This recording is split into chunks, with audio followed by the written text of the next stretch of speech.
Gumanti na ang China. Gumanti na. Oh, ngayong hapon lang 'yan. Oh, ngayong hapon, gumanti ang China sa dito sa mga sunod-sunod na ginawa ng Pilipinas na paggigiit ng ating paninindigan para ipaglaban ang ating soberanya at teritoryo.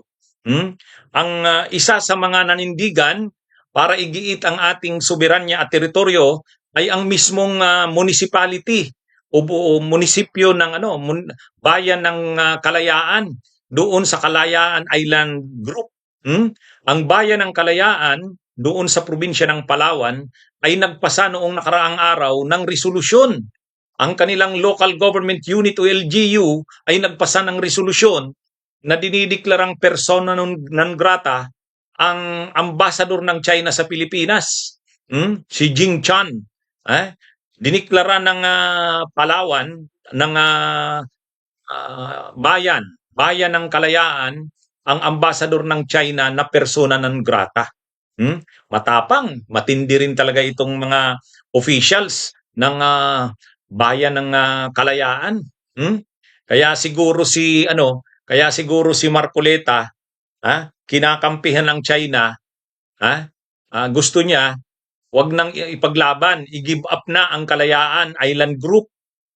Nandun sa Kalayaan Island Group sa KIG ang Barangay Pag-asa, kung saan nandun din yung Barangay Pag-asa na yan ay nandun yan sa bayan ng Kalayaan.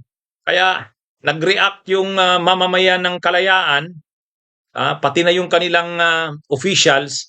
Kaya nga nagpasa na naman sila ng resolusyon na hihilingin sa Senado at sa Commission on Appointments na tanggalin sa record ng proceedings ng Commission on Appointments yung sinabi ni Marcoleta na i-give up na lang ang Kalayaan Island Group. O kaya matindi itong Kalayaan talagang naninindigan sila sa pangalan ng kanilang bayan, Kalayaan. O ngayon, galit ang China sa kanila.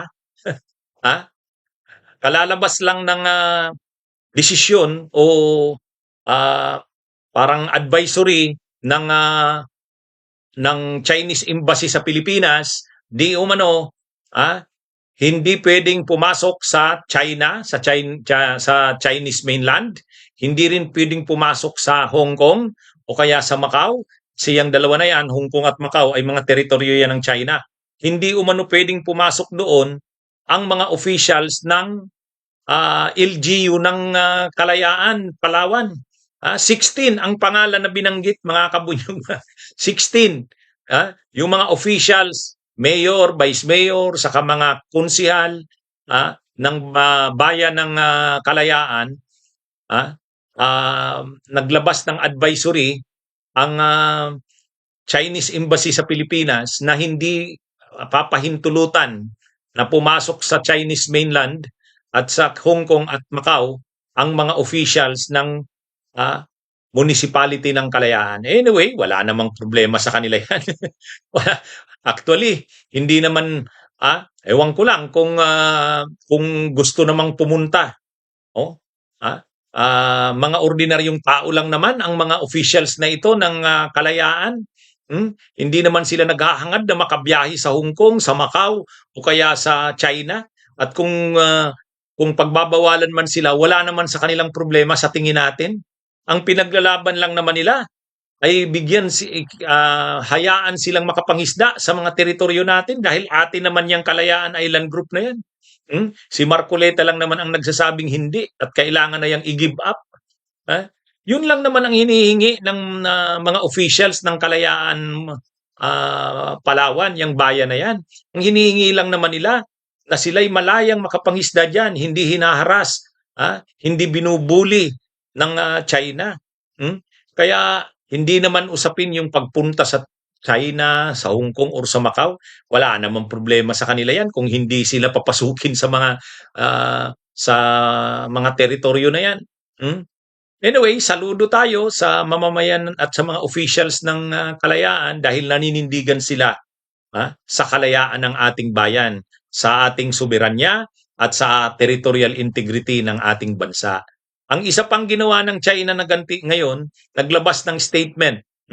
Naglabas ng statement ang spokesperson ng embassy, yung Chinese embassy sa Pilipinas, si Ji Lingping. Ang sinasabi niya, yung resolution daw na linabas ngayon ng Senado, yung Senate Resolution number 256 na nagkukundina sa mga ginawa ng China na yung ginawa ng China na pambabastos sa ating mga officials, kay Senator Kiko Pangilinan, kay Senadora Risa Hontiveros, kay Commodore J. Tariela, at yung pambabastos sa ating mga institusyon, katulad ng Senado, ng ating Coast Guard. Naglabas ng resolusyon ang ating Senado, kanina lang, naipasa na ito. Senate Resolution number 256, tinangkasa na itong harangin ni na Alan Peter Cayetano, Marcoleta at ng mga maka-Chinang pro-Duterte senators, pero nabigo sila. Ngayon, galit ang China sa Senate resolution na yun. Ayon sa pahayag na nilabas ni embassy spokesperson Ji Lingping, political stunt lang daw yun, wala naman daw silbi yun.